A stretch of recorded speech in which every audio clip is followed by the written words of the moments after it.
So hello students, আমি তোমাদের Suparna the from concept চেসের।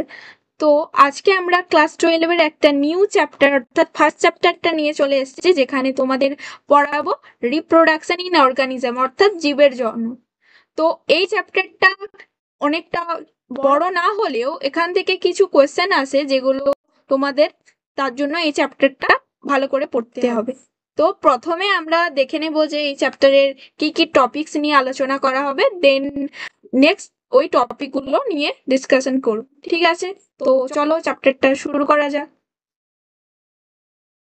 তো প্রথমে টপিক হচ্ছে জীবের জনন, সেকেন্ড আমরা পড়বো জনন পদ্ধতির যে বিভিন্ন প্রকারভেদ রয়েছে সেগুলো সম্পর্কে আমরা আলোচনা করব। তো প্রথম যে টপিক সেটা হচ্ছে রিপ্রোডাকশন অর্থাৎ জনন।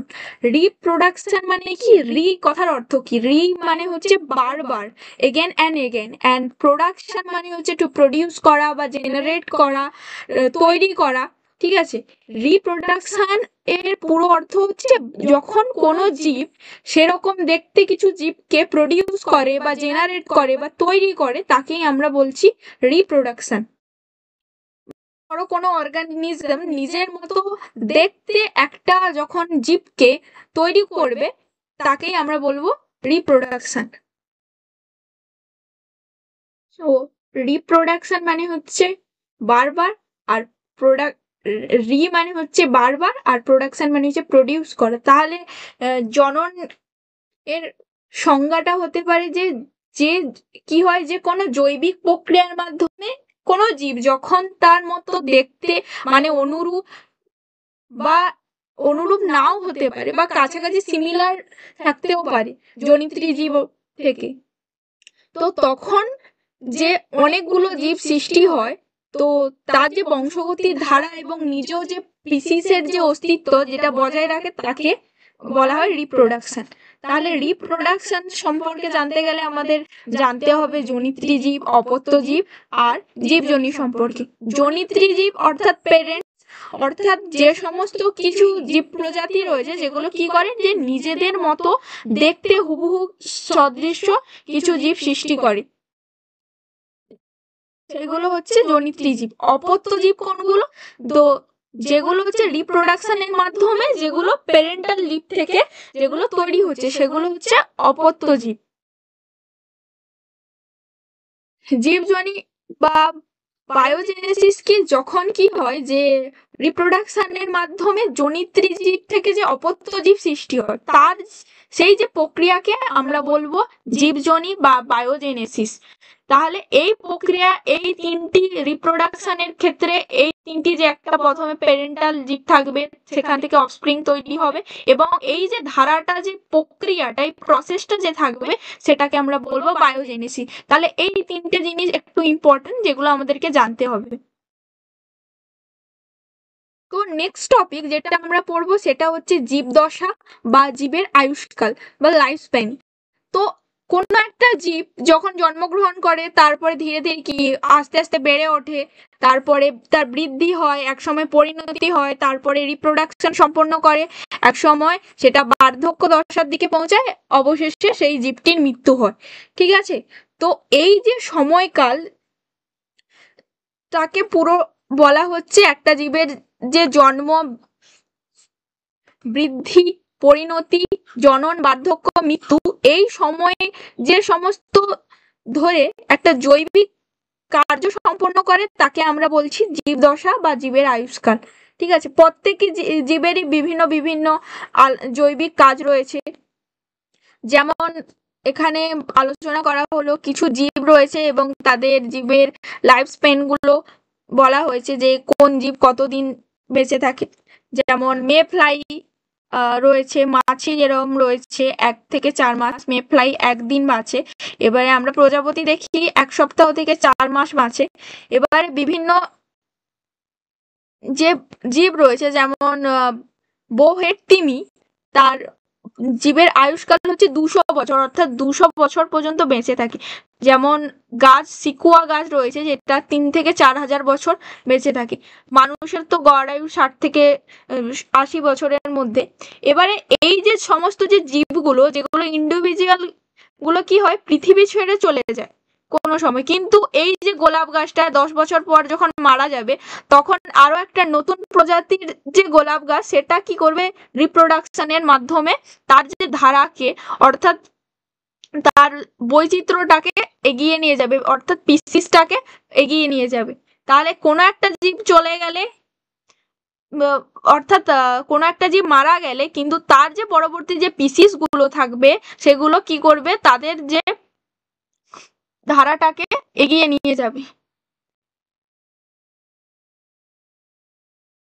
জীবদশা হচ্ছে কোনোদিন কোনো জীবের আকৃতি বা তার আকার এর ওপর ডিপেন্ড করে না। জীবদশা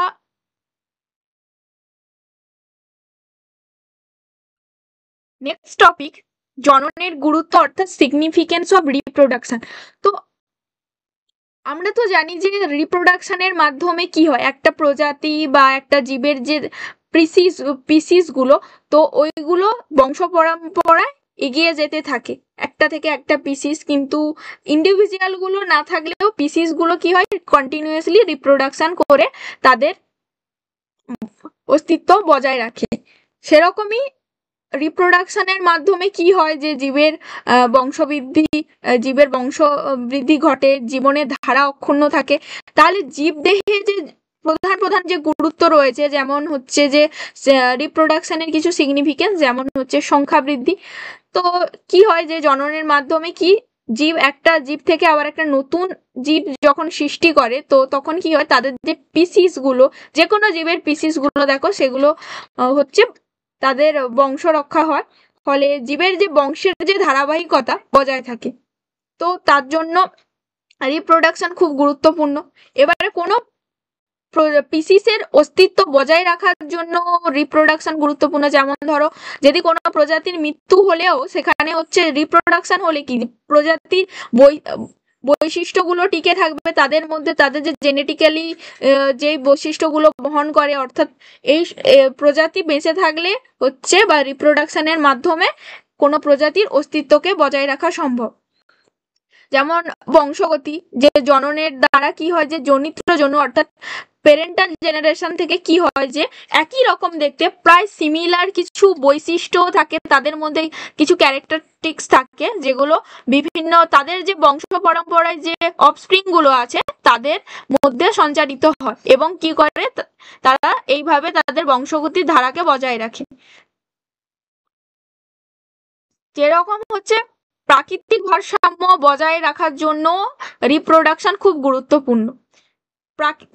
যদি কোনো জীবের যদি হঠাৎ করে মৃত্যু হয়ে যায়, অর্থাৎ সেই পিসিসটা যদি ধ্বংস হতে থাকে, তাহলে কি হবে, যে পিসিসটার হারিয়ে যেতে থাকবে এক সময়। তাই জন্য যদি রিপ্রোডাকশন হয়, তাহলে কি হবে, পিসিসের যে অস্তিত্ব বজায় থাকবে।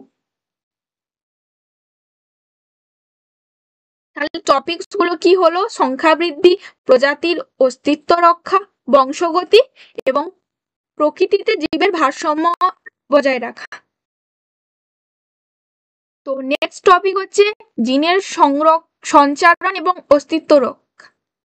তো যখনই রিপ্রোডাকশন হবে, প্যারেন্টাল জনু থেকে যখন প্যারেন্টাল জীব থেকে যখন অফস্প্রিং এর মধ্যে, তখন কি হবে, যে তাদের যে অর্থাৎ প্যারেন্টাল জীব যেটা রয়েছে, তো সেখান থেকে কি হবে, ডিএনএ গুলো সঞ্চারিত হয়ে অফস্প্রিং এর মধ্যে আসবে, সেম ডিএনএ বা কিছু সেম ক্যারেক্টারিস্টিক্স আমরা দেখতে পাবো।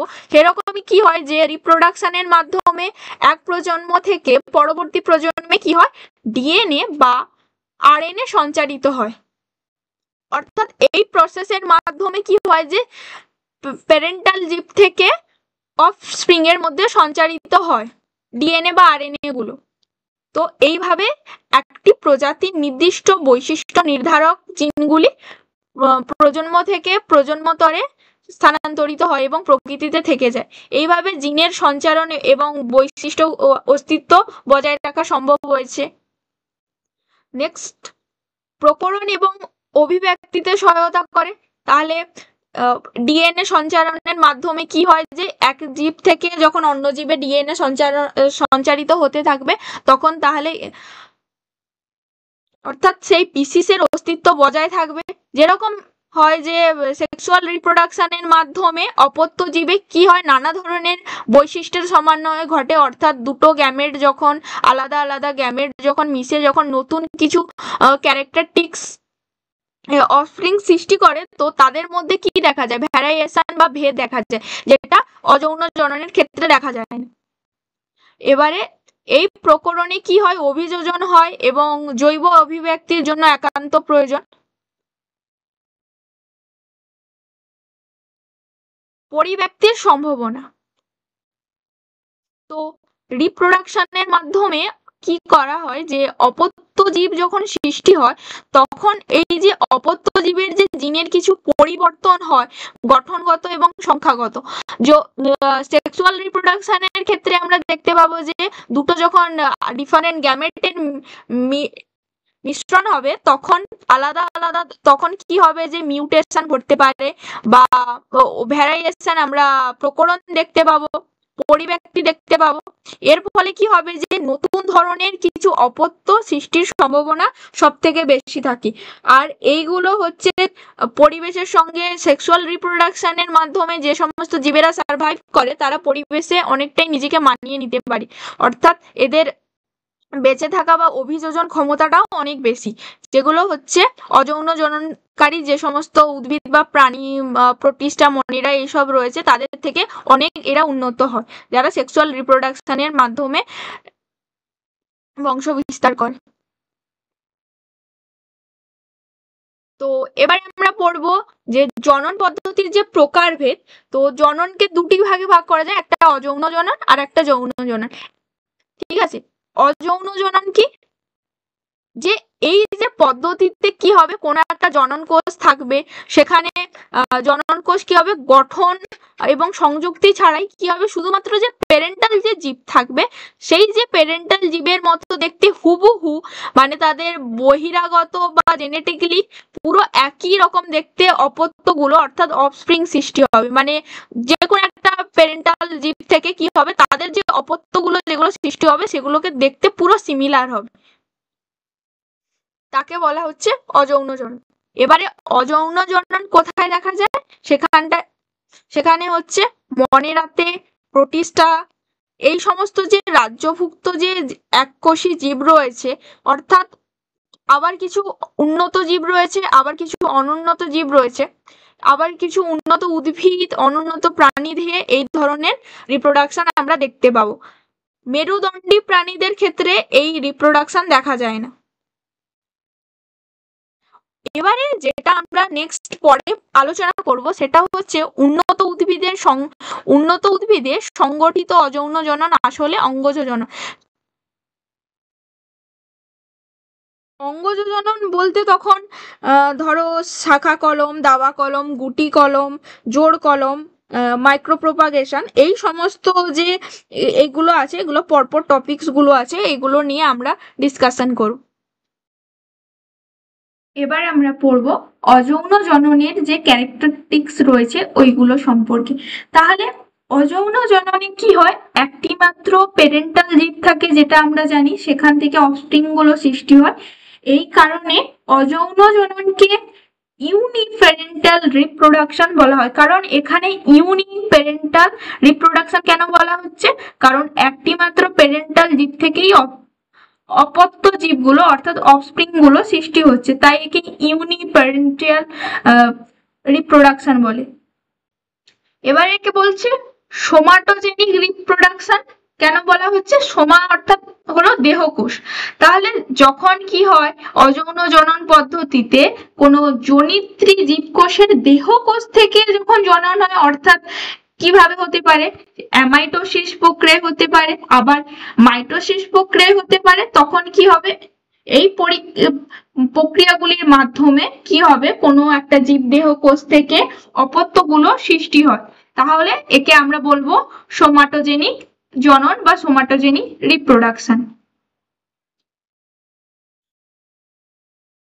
ব্লাস্টোজেনিক রিপ্রোডাকশন বলা হচ্ছে কেন, অর্থাৎ কি হয় যে এই রিপ্রোডাকশনে কি হয়, কোনো খণ্ডাংশ বা মুকুল অর্থাৎ ব্লাস্টোস থেকে যখন অপত্য সৃষ্টি হয় তাকে আমরা বলবো ব্লাস্টোজেনিক জনন। অ্যাগ্যামেটোজেনিক রিপ্রোডাকশন বলা হচ্ছে কেন? কারণ যখন হচ্ছে গ্যামেট ছাড়াই, যেরকম আমরা দেখতে পাচ্ছিলাম যে সেক্সুয়াল রিপ্রোডাকশনে দুটো ডিফারেন্ট গ্যামেটের মিলনের ফলে রিপ্রোডাকশন হচ্ছে, ইউনিপ্যারেন্টাল রিপ্রোডাকশনটা কি, যেখানে একটি মাত্র জনিত্রী জীব থেকে অপত্য সৃষ্টি হচ্ছে। সোমাটোজেনিক জনন হচ্ছে যেখানে হচ্ছে সোমা অর্থাৎ কোনো দেহকোষ থেকে, অর্থাৎ জনিত্রী দেহকোষ থেকে কি হচ্ছে মাইটোসিস বা অ্যামাইটোসিসের বিভাজনের ফলে এখানে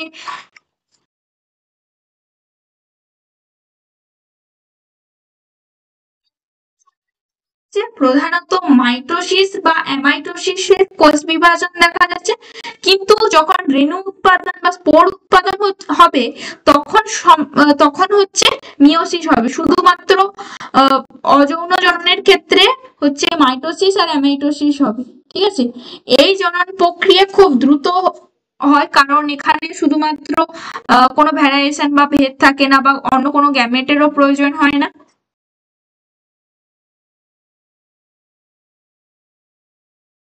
এখানে কি হচ্ছে, একটি জনিত্রী জীব থেকে কি হয়, অধিক সংখ্যক অপত্য সৃষ্টি হওয়ার কারণে প্রকৃতিতে প্রজাতির অস্তিত্ব রাখার কাজে সুবিধা হয়। অর্থাৎ কি হয় যে অযৌন জনন প্রক্রিয়ায় কি হয়, একটা প্যারেন্টাল যৌন থেকে কি হয়, খুব দ্রুত কোষ বিভাজিত হতে থাকে এবং কোষ বিভাজিত হওয়ার ফলে অসংখ্য ধরনের বিভিন্ন বিভিন্ন ডিফারেন্ট স্পিসিসের অস্তিত্ব বজায় থাকে আর জীবের সংখ্যাও বজায় থাকে। নেক্সট পয়েন্ট, একটি জীব থেকে অপত্য সৃষ্টি হওয়ায় সৃষ্ট অপত্যগুলো দেখতে জনিত্রীর যনুর মতো হয়। অর্থাৎ প্যারেন্টাল যে জীব থাকে, অর্থাৎ প্যারেন্টাল যে সেল থাকে, সেখান থেকে যে ডটার সেলগুলো হয় সেগুলোকে আকৃতিগতভাবে দেখতে, জিনগতভাবে দেখতে একই হয়, মানে পুরো সিমিলার হয়, ডিএনএ গুলো পুরো ডুপ্লিকেট থাকে। এছাড়াও আরো পয়েন্ট বলা যেতে পারে যে অযৌন জনন যে জীবগুলি দেখা যায় তাদের যৌনক্রম দেখা যায় না, আর এগুলোতে যেহেতু ভ্যারিয়েশন দেখা যায় না, সো এই যে অযৌন জননকারী যে সমস্ত যে মনেরা, প্রোটিস্টা বা যে জীবগুলি রয়েছে যেগুলো পরে পড়বো আমরা, অ্যামিবা, এই প্যারামোসিয়াম, এই সমস্ত জীবগুলো কি হয় যে অনুন্নত নিউক্লিয়াস থাকার কারণে এদের যে সার্ভাইভের করার ক্ষমতাটা যৌন জননকারী প্রাণীদের থেকে অনেক কম হয়। অযৌন জননকে অনেকগুলি ভাগে বিভক্ত করা হয়েছে, যেমন হচ্ছে বিভাজন, গেমা উৎপাদন, কোরোদগম বা বাডিং বলা হবে, খণ্ডীভবন, স্পোর উৎপাদন বা স্পোরুলেশন, স্ট্রোভিউলেশন, পুনর্গঠন বা রিঅ্যারেঞ্জমেন্ট। তাহলে বিভাজন যদি আমরা প্রথমে দেখি, যে আমরা দেখতে পাবো যে বিভাজনকে আবার তিনটি ভাগে ভাগ করা যায়, যেটা হচ্ছে বহু বিভাজন, দ্বিবিভাজন আর প্লাজমোটমি। তো এই ভাগগুলো পরবর্তীকালে আমরা পড়বো, যেমন দ্বিবিভাজন দেখা যাবে অ্যামিবা, অনুপ্রস্থ বিভাজন দেখা যাবে প্লাজমোডিয়ামে, আরো অনুদৈর্ঘ্য বিভাজন রয়েছে, তারপর খণ্ডীভবন, স্পাইরোগাইরার, কোরোদগম, হাইড্রা, রেণু উৎপাদন, পেনিসিলিয়ামের। তো এইগুলো আমরা পরপর এই টপিকস গুলো নিয়ে আলোচনা করব। বিভাজন কি? তাহলে প্রথম টপিক হচ্ছে বিভাজন। তো বিভাজন বা ফিশন কি? যখন কি হয় যে কোনো পদ্ধতিতে কোনো জীব যখন বিভাজনের মাধ্যমে দুই বা ততোধিক দেখতে সদৃশ্য, সম আকৃতি, সমগুণ সম্পূর্ণ অপত্য সৃষ্টি করে। মানে কোনো একটা প্যারেন্ট সেল থেকে যখন দুটো সেলে ডিভাইড হয়ে যাবে,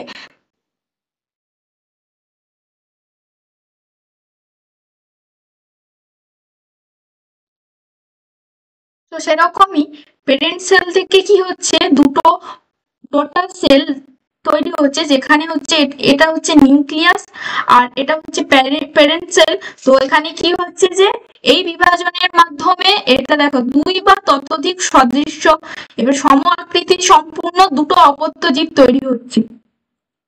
এটা কোথায় দেখা যায়? প্রোটিস্টা, মনিরা এই সমস্ত রাজ্যভুক্ত জীবেদের এই অযৌন জনন দেখা যায়। কারণ অনুন্নত কিছু জীব দেহে এই ধরনের জনন দেখা যায়। এরা কি হয়, খুব দ্রুত বিভাজন সম্পন্ন করে। এদের প্রকারভেদ হচ্ছে উৎপন্ন যে অপত্য বা অফস্প্রিং এর সংখ্যা অনুযায়ী বিভাজনকে আমরা 3 ভাগে ভাগ করব। একটা হচ্ছে দ্বিবিভাজন, বহুবিভাজন আর প্লাজমোটমি। তাহলে দ্বিবিভাজন যদি দেখতে পাওয়া যায়, যদি কোন একটা জীবের নাম বলা হয়, তাহলে সেটা হচ্ছে যেমন অ্যামিবাতে। বহু বিভাজন বা মাল্টিপল ফিশন দেখা যায় প্যারামোসিয়ামে, প্লাজমোটমি দেখা যায় সেরিটিয়ামে। এছাড়াও অনুদৈর্ঘ্য বিভাজন, দ্বিবিভাজন রয়েছে, যেটা দেখা যায় ইউগ্লিনাতে। তো এই হলো বিভাজনগুলো, যেগুলো আমরা পরপর পড়বো: দ্বিবিভাজন, বহুবিভাজন, প্লাজমোটমি আর অনুদৈর্ঘ্য বিভাজন। এই 4টা বিভাজনে এবং এখান থেকে যে উদাহরণগুলো রয়েছে, যেমন অ্যামিবিয়া, প্যারামোসিয়াম, সেরেটিয়াম, ইউগ্লিনা, তো এদের বিভাজন পদ্ধতিগুলো আলোচনা করব। যেমন বিভাজন পদ্ধতিতে আমরা দেখলাম যে যখন কোনো অযৌন জনন পদ্ধতিতে কি হচ্ছে, পরিণত জীবদেহে কি হচ্ছে, অ্যামাইটোসিস হচ্ছে, মাইটোসিস হচ্ছে। তো বিভিন্ন প্রকারের যে বিভাজন হচ্ছে, সেখান থেকে প্যারেন্টাল সেল থেকে দুটো ডটার সেল উৎপন্ন হচ্ছে। তো এই দ্বিবিভাজন বা বাইনারি ফিশন কি, বাই অর্থাৎ দ্বি এবং বিভাজন অর্থাৎ ফিশন। তাহলে এখানে কি হয় যে অযৌন জনন পদ্ধতিতে একটি পরিণত এককোষী জীবদেহ মাইটোসিস অর্থাৎ দুটি সমান বিভাজনে পদ্ধতিতে দুটি স্বাধীন অপত্য জীবের সৃষ্টি করে। তাহলে বিভাজন হচ্ছে, দ্বিবিভাজনে কোশ্চেন আসতে পারে যে এটা হচ্ছে মাইটোসিস পদ্ধতিতে হয়। আর কি হয়, এখানে কি হয়, দুটি অপত্য স্বাধীন জীব সৃষ্টি করে। যেমন এখানে উদাহরণগুলি হচ্ছে ব্যাকটেরিয়া, শৈবাল, অ্যামিবা, ইউগ্লিনা এই সমস্ত জীব। আর প্ল্যানেরিয়া জাতীয় 4টা কৃমিতেও এই পদ্ধতি দেখতে পাওয়া যায়। কারণ এগুলো অনুন্নত জীবেও দেখতে পাওয়া যায়, আবার কিছু কৃমি জাতীয় জীবেও এগুলো দেখতে পাওয়া যায়। এর পদ্ধতি কি, যে প্রথমে কি হয় যে কোষটি নিউক্লিয়াসটি কি হয়, মাইটোসিস পদ্ধতিতে বিভাজিত হয়ে দুটো নিউক্লিয়াস সৃষ্টি করে। তারপর সাইটোকাইনেসিসের মাধ্যমে কি হয়, সাইটোপ্লাজম বিভাজন ঘটে। এর ফলে কি হয়, নিউক্লিয়াস এবং সাইটোপ্লাজমীয় অর্ধাংশ নিয়ে একটা অপত্য সৃষ্টি হয়। তারপরে পূর্ণাঙ্গ জীবটি সৃষ্টি হচ্ছে। তাহলে প্রথমে কি হচ্ছে, মাইটোসিসের বিভাজন হচ্ছে, তারপরে সাইটোকাইনেসিসের বিভাজনের ফলে সাইটোপ্লাজম বিভাজিত হচ্ছে, অপত্য নিউক্লিয়াস এবং সাইটোপ্লাজমীয় অর্ধাংশগুলো কি হচ্ছে, অপত্য অংশের কোষ সৃষ্টি হচ্ছে। তারপর আবার নতুন করে একটা জীব সৃষ্টি হচ্ছে। টপিক যেটা করব সেটা হচ্ছে সরল বা অনিয়ত দ্বিবিভাজন। তাহলে এটা কি, যে সিম্পল বা ইরেগুলার বাইনারি ফিশন। তো এখানে কি হচ্ছে, সরল ভাবে বিভাজন হচ্ছে কিন্তু নিয়ত ভাবে নয়। অর্থাৎ যে জীবদেহ থেকে এখানে বিভাজিত হচ্ছে সেই জীবদেহ স্ট্রাকচারটা সমান নয়। যেমন যদি অ্যামিবাকে যদি ধরা হয়, তাহলে অ্যামিবা হচ্ছে ইরেগুলার বাইনারি ফিশনে রিপ্রোডাকশনটা জেনারেট করে। যেমন দেখা যায় যে সরল ও অনিয়ত দ্বিবিভাজনের পদ্ধতিগুলো আলোচনা করা হলো। তো এখানে বাইনারি ফিশন, অ্যামিবার বাইনারি ফিশন দেখানো হয়েছে, যে এখানে হচ্ছে প্যারেন্টাল অ্যামিবা রয়েছে। তো এটা হচ্ছে নিউক্লিয়াস, এটা সাইটোপ্লাজম। তো এগুলো কি হচ্ছে, এলংগেশনের মাধ্যমে এই নিউক্লিয়াসটাকে বিভক্ত হয়ে যাচ্ছে। তারপরে আস্তে আস্তে কি হয় যে যখন অ্যানোফেজ দশায় এই নিউক্লিয়াসটি দেখতে অনেকটা ডাম্বেল আকৃতির হয়। তো টেলোফেজ দশা যখন সম্পূর্ণ হয়ে যায়, তখন আস্তে আস্তে এলংগেশনের মাধ্যমে দুটো নিউক্লিয়াস সৃষ্টি করে। Division of nucleus and cytoplasm. তো নিউক্লিয়াসেরও সৃষ্টি হলো, সঙ্গে সঙ্গে সাইটোপ্লাজমেরও সৃষ্টি হলো। তাহলে এই যে দুটো যে নিউক্লিয়াস, এই দুটো নিউক্লিয়াস যে সৃষ্টি হলো, এই দুটো নিউক্লিয়াস কি হচ্ছে, ধীরে ধীরে এজ বরাবর অর্থাৎ প্রান্ত বরাবর সরে যায় এবং মাঝখানে একটা খাঁজের সৃষ্টি হয়। এই যে মাঝখানে তখন যখন দুটো নিউক্লিয়াস যখন ধার বরাবর সরে যাচ্ছে, তখন মাঝখানে একটা খাঁজের সৃষ্টি হচ্ছে।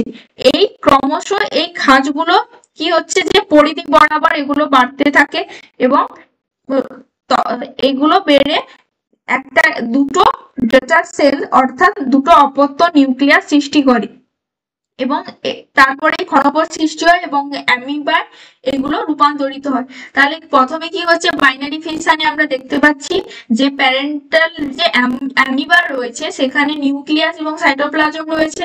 তারপর এলংগেশন হচ্ছে নিউক্লিয়াসের, দুটো নিউক্লিয়াস এবং সাইটোপ্লাজম উৎপন্ন হচ্ছে, ডাম্বেল আকৃতির হচ্ছে, নিউক্লিয়াস গুলো সরে যাচ্ছে ধার বরাবর অর্থাৎ প্রান্ত বরাবর এবং সেখান থেকে দুটো অপত্য সৃষ্টি হচ্ছে।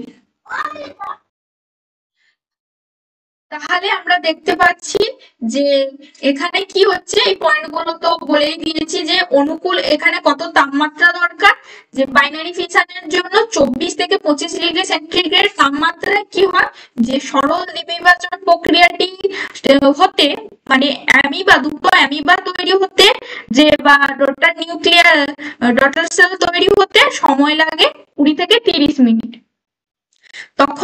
যখন বাইনারি ফিশন স্টার্ট হয় তখন অ্যামিবা কি করে, তখন অ্যামিবা খাদ্য গ্রহণ করা বন্ধ করে দেয়। ক্ষণপথ যেটাকে আমরা সিউডোপোডিয়া বলি, ওটা হচ্ছে ধীরে ধীরে কি হয়, অবলুপ্ত হয়ে যায়। নিউক্লিয়াসটি তখন কি হতে থাকে, গোলাকৃতি হতে থাকে এবং মাইটোসিস প্রক্রিয়ায় আমরা তো জানি যে দ্বিবিভাজন হয়, দুবার বিভাজিত হচ্ছে নিউক্লিয়াসটি।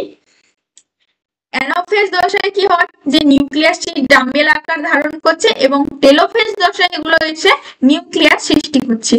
অপত্য নিউক্লিয়াসটি কি হয়, যে প্রান্তের দিকে সরে যাচ্ছে এবং অ্যামিবার দেহের মাঝ বরাবর খাঁজ সৃষ্টি করছে, খাঁজগুলো পরিধি বরাবর বিস্তৃত হচ্ছে, কি তার শেষে কি হচ্ছে, যে মাতৃকোষটা অর্থাৎ প্যারেন্ট সেল থেকে দুটো ডটার সেল তৈরি হচ্ছে। এর ফলে কি হয়, অল্প সময়ের মধ্যে এইভাবে অ্যামিবা বৃদ্ধি পেয়ে ক্ষণপথ বিশিষ্ট অ্যামিবায় রূপান্তরিত হতে থাকে।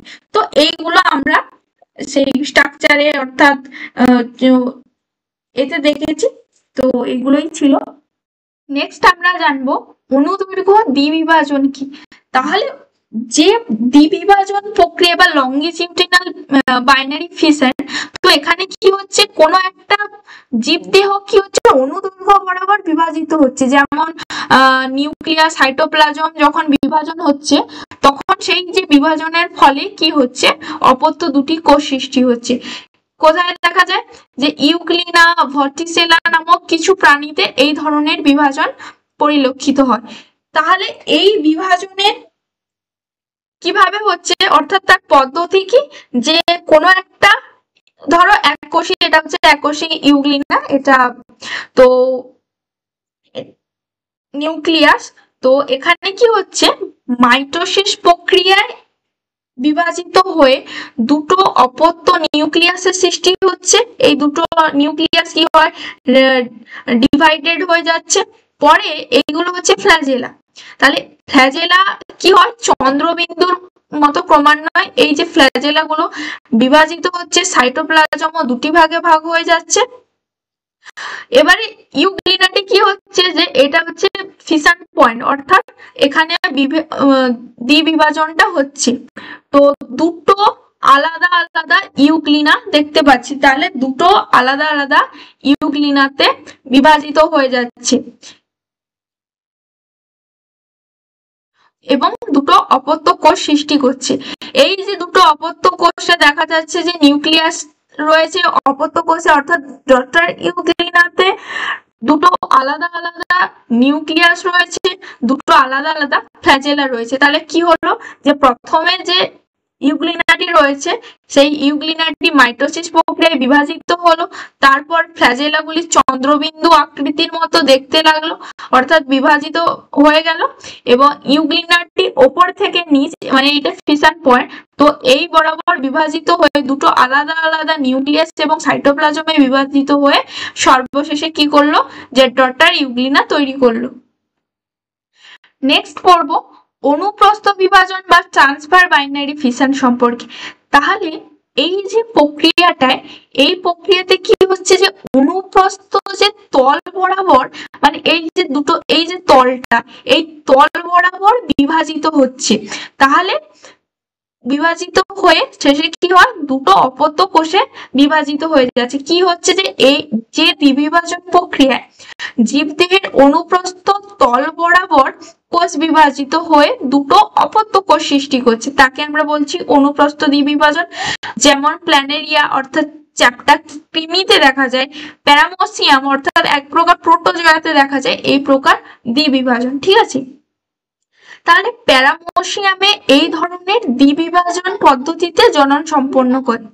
তাহলে তো এই পদ্ধতিটি কি সেখানে দেখানো হচ্ছে প্যারামোসিয়ামে। তো এটা একটা প্যারামোসিয়ামের বাইনারি ফিশন, যেখানে কি বলা হয়েছে, যে প্যারামোসিয়ামের দুটি নিউক্লিয়াস রয়েছে। ঠিক আছে, এদের মধ্যে একটি বড় নিউক্লিয়াস রয়েছে আর একটি ছোট নিউক্লিয়াস রয়েছে। তাহলে বড় যে নিউক্লিয়াসটি রয়েছে তাকে আমরা বলবো ম্যাক্রো নিউক্লিয়াস। ঠিক আছে, সেই যে বড় নিউক্লিয়াসটাকে বলবো আমরা ম্যাক্রো নিউক্লিয়াস, আর ছোট নিউক্লিয়াসটা যেটা রয়েছে সেটাকে আমরা বলবো মাইক্রো নিউক্লিয়াস। তাহলে এখানে কি হচ্ছে, যে অনুপ্রস্থ দ্বিবিভাজনকালে ম্যাক্রো নিউক্লিয়াসটি অ্যামাইটোসিস বিভাজিত হচ্ছে অ্যামাইটোসিসে, আর মাইক্রো যে অর্থাৎ ছোট যে নিউক্লিয়াসটি রয়েছে সেটা মাইটোসিস প্রক্রিয়া বিভাজিত হচ্ছে। তাহলে এটা মনে রাখতে হবে, বড় যে নিউক্লিয়াসটি রয়েছে সেটা হচ্ছে অ্যামাইটোসিস বিভাজিত হচ্ছে, আর মাইক্রো যে নিউক্লিয়াসটি রয়েছে সেটা হচ্ছে মাইটোসিসে বিভাজিত হচ্ছে। এরপর কি হয়, যে নিউক্লিয়াসটি যেটা রয়েছে বিভাজনের পর সাইটোপ্লাজম এই যে প্রস্থ বরাবর দুটো বিভাজিত হয়ে দুটো অসম অপত্য কোষ সৃষ্টি করে। মানে এটাকে দেখলে মনে হবে যে দুটোই আলাদা। তাছাড়াও এখানে ক্রস প্রাচীরও দেখতে পাওয়া যাবে, যে এদের মধ্যে অগ্রভাগের যে কোষটি থাকবে সেটাকে বলা হচ্ছে প্রোটান, আর প্রচ্ছদ ভাগে যে কোষটি থাকবে সেটা কোষটিকে অপস্থে বলা হয়। এই যে প্যারামোসিয়ামের মধ্যেও আমরা দেখতে পাবো, এইগুলোর মধ্যে রয়েছে সিলিয়া রয়েছে, ভ্যাকুয়াল রয়েছে, ওরাল গ্রুপ রয়েছে, তারপর নিউক্লিয়াস রয়েছে, সাইটোপ্লাজম রয়েছে। তো এই কোষগুলো সম আকার ধারণ করে পরবর্তীকালে এবং পূর্ণাঙ্গ জীবে পরিণত হয়। এছাড়াও কিছু পরিমাণ ডায়াটম, তারপর কিছু ব্যাকটেরিয়া রয়েছে যেইগুলোতে এই সমস্ত বিভাজনগুলো দেখা যায়। তাহলে দ্বিবিভাজন ইম্পর্টেন্ট, এখান থেকে ছোট কোশ্চেন আসতে পারে যে কিভাবে এগুলো বিভাজিত হচ্ছে। প্রথমে দুটো নিউক্লিয়াস বিভাজিত হচ্ছে, যেটা বড় নিউক্লিয়াস যেটা রয়েছে সেটা কি, যে ম্যাক্রো নিউক্লিয়াস, ছোটটাকে নিউক্লিয়াসটাকে বলবো মাইক্রো নিউক্লিয়াস। তাহলে মাইক্রো নিউক্লিয়াস বিভাজিত হয় কি মাইটোসিসের মাধ্যমে, আর ম্যাক্রোনিউক্লিয়াস অ্যামাইটোসিসের মাধ্যমে বিভাজিত হচ্ছে। এরপরে কি হয়, যে প্রস্থ বরাবর বিভাজিত হয়ে দুটি অপত্য কোষ সৃষ্টি করে এবং পরে আস্তে আস্তে এগুলো পূর্ণাঙ্গ জীবে অর্থাৎ প্যারামোসিয়ামে পরিণত হতে থাকে। ঠিক আছে, নেক্সট আমরা পড়বো তির্যক দ্বিবিভাজন। তির্যক দ্বিবিভাজন মানে হচ্ছে যেগুলো হচ্ছে তির্যক ভাবে বিভাজিত হয়, মানে যে দ্বিবিভাজন প্রক্রিয়ায় কি হচ্ছে, জীবদেহ অনুপ্রস্থ অক্ষের সঙ্গে কৌণিক তলে, অর্থাৎ ছবিটা থাকলে ভালো হতো, আচ্ছা নেক্সট এতে ছবিটা দিয়ে দেব।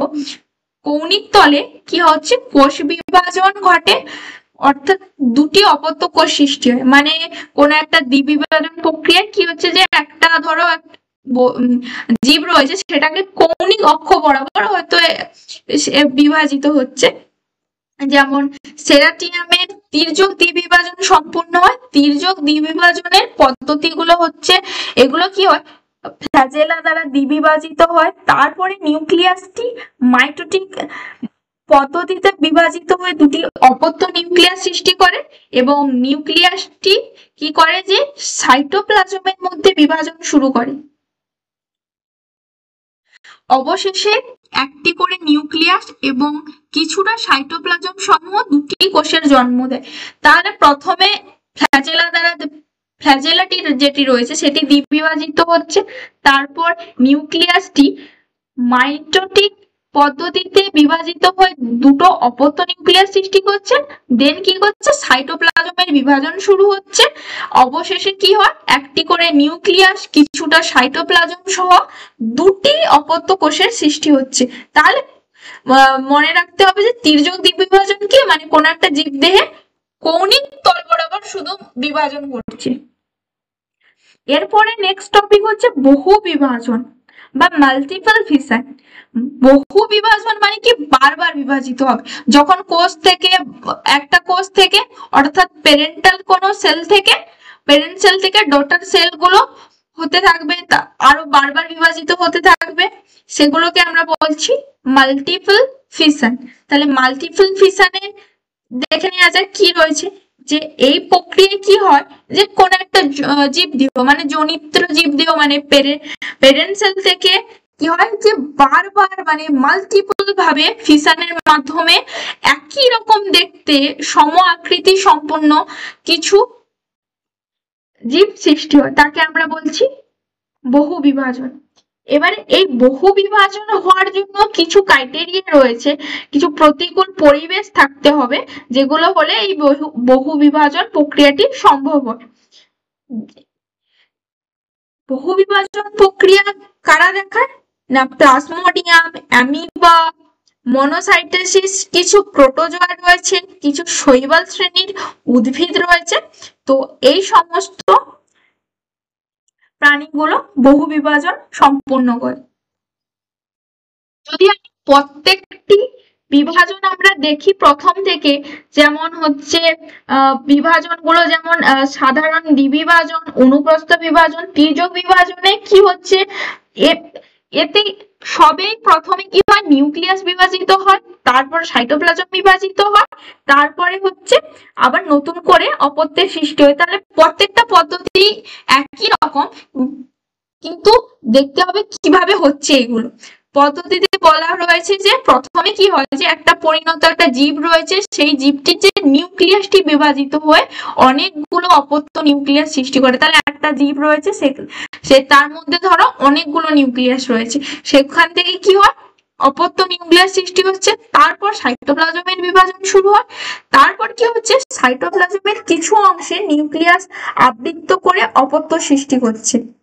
যেমন ধরো মাতৃকোষের সাইটোপ্লাজমে কি হয় অবশিষ্টাংশ অব্যবহৃত হয়ে থেকে যায়, তাহলে মাতৃকোষের মধ্যে অর্থাৎ প্যারেন্ট সেলের মধ্যে যে সাইটোপ্লাজমটা রয়েছে সেটা অবশিষ্টাংশ হিসাবে ব্যবহৃত থেকে যায়, তাকে আমরা বলছি রেসিডুয়াল বডি। তো এখান থেকে কোশ্চেন আসতে পারে রেসিডুয়াল বডি কি, যখন একটা নতুন অপত্য দ্বীপ সৃষ্টি হচ্ছে, সেই অপত্য দ্বীপের নিউক্লিয়াস কিছুটা আবৃত থাকে আর মাতৃকোষটা অর্থাৎ প্যারেন্ট সেলটা অবশিষ্টাংশ রূপে থেকে যায়, তাকেই আমরা বলছি রেসিডুয়াল বডি। তো এখান থেকে কোশ্চেন আসতে পারে, এটা ইম্পর্টেন্ট আছে। নেক্সট আমরা পড়বো অ্যামিবার বহু বিভাজন সম্পর্কে।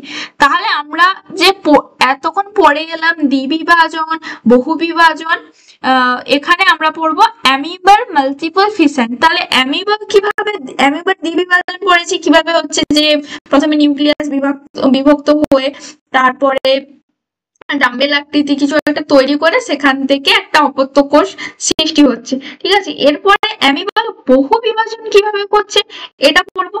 তো প্রথমে কি হয় যে প্রতিকূল পরিবেশে অ্যামিবার প্রজাতির বহু বিভাজন ঘটে।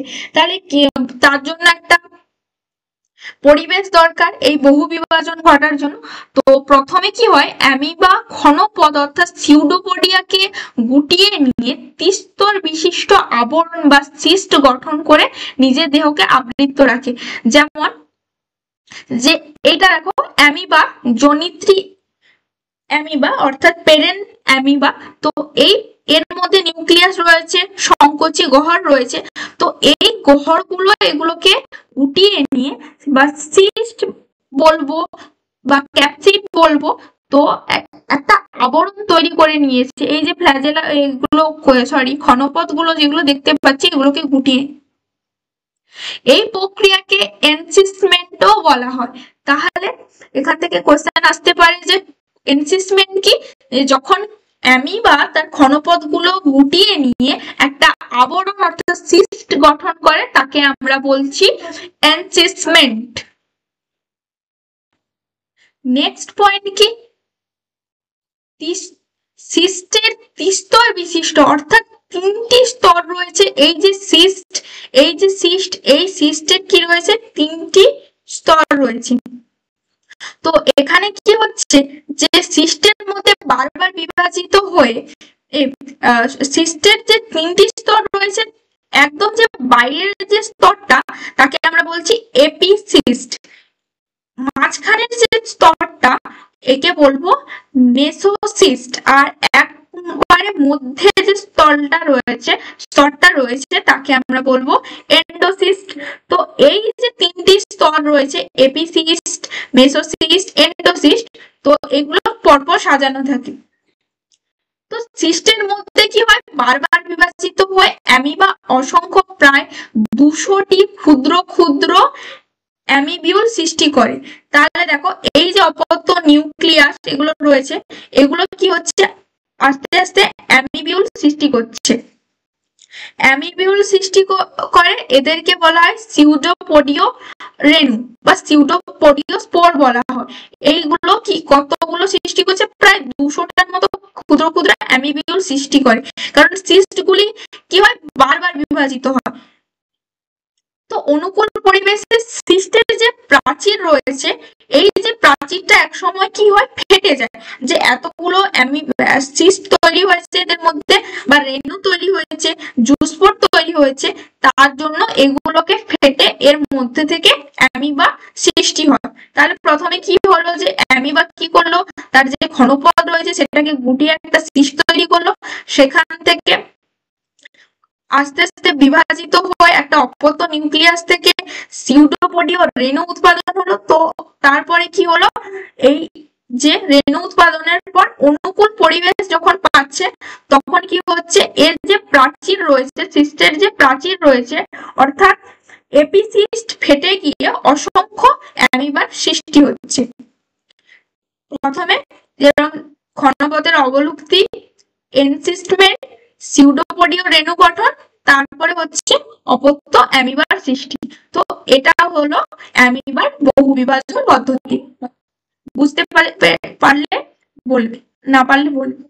এখানে আর একটা জিনিস পড়তে হবে যে অ্যামিবা কি করে, অনেক সময় যে নিউক্লিয়াসটি এটা অ্যামিবা, এবারে সাইটোপ্লাজম নিউক্লিয়াস, তো এই যে নিউক্লিয়াসটি কি করে যে অনেক সময় সাইটোপ্লাজমের মধ্যে তো আমরা দেখছি যে রেণু অর্থাৎ স্পোর গঠন করছে, কিন্তু অনেক ক্ষেত্রে কি হয় যে যখন স্পোর গঠন করে স্বল্প পরিমাণ বিভাজিত হয়ে তখন কিন্তু সিস্ট গঠন হয় না। অনুকূল পরিবেশে রেণুগুলো মুক্ত হয়ে যখন অনুকূল পরিবেশ পায় তখন কি হয়, তখন ওই স্পোর থেকে অপত্য কোষগুলি অর্থাৎ অপত্য অ্যামিবাগুলি সৃষ্টি হয়। তো একে এই যে পদ্ধতিকে আমরা বলবো স্পোরিলেশন, যেটা আমরা পরে পড়বো, যে রেণু বা স্পোর গঠনের মাধ্যমে যে অ্যামিবা যদি অযৌন জনন পদ্ধতি সম্পূর্ণ করে তাকে আমরা বলছি স্পোরিলেশন।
নেক্সট পড়বো প্লাজমোডিয়ামের বহু বিভাজন। তাহলে প্লাজমোডিয়ামের যে বহু বিভাজন হচ্ছে ওটা কিভাবে হচ্ছে, এখানে দেখো তিনটি ভাগে রয়েছে, যেমন হচ্ছে যকৃতে স্পেরোজয়েড, আরবিসি ট্রেপ্টোজয়েড, উসিস্ট। তো প্রথমে কি হচ্ছে যে মানুষের যে যকৃৎ রয়েছে, যকৃতের মধ্যে যে প্লাজমোডিয়ামের যে স্পোরোজয়েড, এইগুলো কি হচ্ছে বহু বিভাজন অর্থাৎ মাল্টিপল ফিশনের দ্বারা সাইজন গঠন করছে। সাইজন গঠন করে সাইজোগেনি প্রসেসের মাধ্যমে ক্রিপ্টোমেরোজয়েড গঠন করছে। সেকেন্ড হচ্ছে আরবিসি ট্রেপ্টোজয়েড, যেগুলো মানুষের যখন আরবিসি থাকাকালীন প্লাজমোডিয়াম কি করে যে বহু নিউক্লিয়াস যুক্ত সাইজন তৈরি করে, তারপরে এই প্রসেসে মেরোজয়েড হয়। উসিস্টে কি করে যে স্পোরোগেনিক প্রসেসে কি করে স্পোরোজয়েড তৈরি করে। তো এই প্রসেসটা খুব ইম্পর্টেন্ট, এখান থেকে কোশ্চেন আসতে পারে। এবারে হচ্ছে প্লাজমোডিয়ামের বহু বিভাজন। তাহলে প্লাজমোডিয়াম কি করে, যে দেখলাম যে আগেই ডিসকাশন করলাম যে ম্যালেরিয়া রোগ সৃষ্টিকারী আদ্য প্রাণী প্লাজমোডিয়ামের কোষে বহু বিভাজন ঘটে। তাহলে প্লাজমোডিয়াম মূলত ম্যালেরিয়া রোগ সৃষ্টিকারী আদ্য প্রাণী। এবারে এরা কি করে যে মানুষের যকৃতের মধ্যে থাকে, এরা কি করে স্পোরোজয়েড যে দশা রয়েছে সেখানে বহু বিভাজনে অর্থাৎ সাইজন গঠনের মাধ্যমে ক্রিপ্টোমেরোজয়েড গঠন করে। তারপরে আরবিসিতে থাকাকালীন এরা কি করে, এরা ট্রেপ্টোজয়েড গঠন করে এবং সাইজন গঠনের মাধ্যমে মেরোজয়েড গঠন করে। এই পদ্ধতি, এই বিভাজন পদ্ধতি, বহু বিভাজন পদ্ধতিকে সাইজোগেনিও বলা হয়, কারণ এখানে বারবার সাইজন গঠনের মাধ্যমে এই বিভাজনটা হতে থাকে। আবার যে এটা হচ্ছে সাইজন, এখান থেকে এইগুলো হচ্ছে ডটার নিউক্লিয়াই, ঠিক আছে, এখান থেকে বিভাজিত হয়ে মেরোজয়েড সৃষ্টি করে। আবার কি হয় যে স্ত্রী অ্যানোফিলিস মশকির পাকস্থলীতে প্লাজমোডিয়ামের উসিস্ট বহু বিভাজন পদ্ধতিতে কি করে অনেকগুলো স্পোরোজয়েড গঠন করে, এটি স্পোরোগানি নামে পরিচিত। এটাও ইম্পর্টেন্ট রয়েছে। নেক্সট হচ্ছে বহু বিভাজনের প্রয়োজনীয়তা কি, অর্থাৎ বহু বিভাজন কেন ইম্পর্টেন্ট। তাহলে বহু বিভাজনে কি হয় যে অল্প সময়ে অনেক অধিক অপত্য সৃষ্টি করা হয়। আমরা যাকে ক্লোন বলি, মানে পরস্পর দেখতে একই রকমের হয়, অর্থাৎ জিনগতভাবে সাদৃশ্য থাকে কিছু জীবগুলো, যেগুলো এই অযৌন জনন পদ্ধতিতে এগুলো তৈরি করা হয়। এগুলো কি করা হয় যে প্রতিকূল পরিবেশে নিজেকে বাঁচিয়ে রাখতে অ্যামিবার মতো এরা এই জীবগুলো বহু বিভাজন সম্পন্ন করে।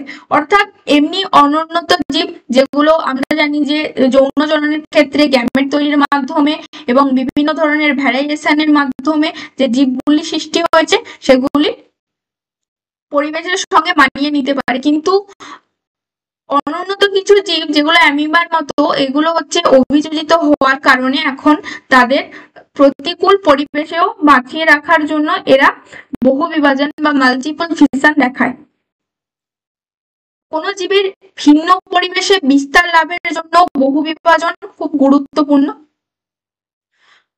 দ্বিবিভাজন আর বহু বিভাজনের মধ্যে পার্থক্য, যে দ্বিবিভাজন কি আর বহু বিভাজন কি। দ্বিবিভাজন অর্থাৎ বাইনারি ফিশন আর বহু বিভাজন অর্থাৎ মাল্টিপল ফিশন। তো দ্বিবিভাজন অপত্যের সংখ্যা কি থাকে, যে এখানে কি হয় যে দুটি অপত্য জীব সৃষ্টি হয়, আর বহু বিভাজনে তাহলে বহু অপত্য, অনেক ধরনের অপত্য জীব সৃষ্টি হবে। সময় কি, যে অনুকূল পরিবেশে এই পদ্ধতিতে বিভাজন ঘটে, আর বহু বিভাজনে কি হয় প্রতিকূল পরিবেশে এই বিভাজন ঘটে। এবং জনিত্রী যৌন পরিণতি, যে দ্বিবিভাজন যে প্রক্রিয়া অর্থাৎ বাইনারি ফিশনের সময় যে আমাদের প্যারেন্ট সেল থাকে, সেই প্যারেন্ট সেলে আর অবশিষ্ট অংশ থাকে না, কারণ ওগুলো ডটার নিউক্লিয়াইতে বা ডটার সেলে পরিণত হয়ে যায়। তখন কি হয় যে পুরো যে জীবের যে অংশটা থাকে দ্বিধা বিভক্ত হয়ে দুটি অপত্যের মধ্যে সঞ্চারিত হয়। আর বহু বিভাজনের ক্ষেত্রে যদি দেখি তাহলে জনিত্রী জনন জীবের যে এখানে কি হচ্ছে যে সাইটোপ্লাজমের কিছু অংশে রেসিডিউয়াল অবশিষ্টাংশ থাকে। নিউক্লিয়াস কি হয় যে জনিত্রী জীবের নিউক্লিয়াসটি একবার বিভাজিত হয়, আর এখানে কি হয় যে নিউক্লিয়াসটি বারবার বিভাজন প্রক্রিয়া সম্পূর্ণ করে। সাইটোপ্লাজমে কি হয় যে জনিত্রী জীবের সাইটোপ্লাজম বিভাজিত হয়ে এখানে দুটি অপত্য কোষ দেখা যায়, আর বহু বিভাজনের ক্ষেত্রে আমরা দেখতে পারবো যে সাইটোপ্লাজম অল্প পরিমাণে বিভাজিত হয়, অনেকগুলি অপত্য কোষ সৃষ্টি করে। প্লাজমোটমি কি, নেক্সট পয়েন্ট হচ্ছে প্লাজমোটমি। তো এই যে অযৌন জনন পদ্ধতিতে কি হয় যে বহু নিউক্লিয়াস যুক্ত জীবকোষে নিউক্লিয়াসের বিভাজন না ঘটে, তাহলে কি হচ্ছে যে নিউক্লিয়াসের বিভাজন ঘটে না, সাইটোপ্লাজম একাধিকবার বিভাজিত হয়। তাহলে নিউক্লিয়াসের বিভাজন বন্ধ, কিন্তু সাইটোপ্লাজম অনেকবার বিভাজিত হয়ে নিউক্লিয়াসে যুক্ত অপত্য কোষ সৃষ্টি করে, তাকে বলা হচ্ছে প্লাজমোটমি। তো এটি এক প্রকারের পরিবর্তিত বহু বিভাজন। একাধিক নিউক্লিয়াস যুক্ত অবস্থাকে বলা হয় সিনসিটিয়াল অবস্থা। যেমন কোথায় কোথায় দেখা যায়, যেমন ওপিলিনাতে দেখা যায়, পেলামিক্সিয়াতে দেখা যায় ইত্যাদি, প্রোটোজোয়াতে এই ধরনের অযৌন জনন দেখা যায়। তো আজকের লেকচারটা এতটাই ছিল, কেমন লাগলো সবার একটু জানাবে, আর কোনো কোশ্চেন হলে কমেন্ট করবে, ডাউট থাকলে।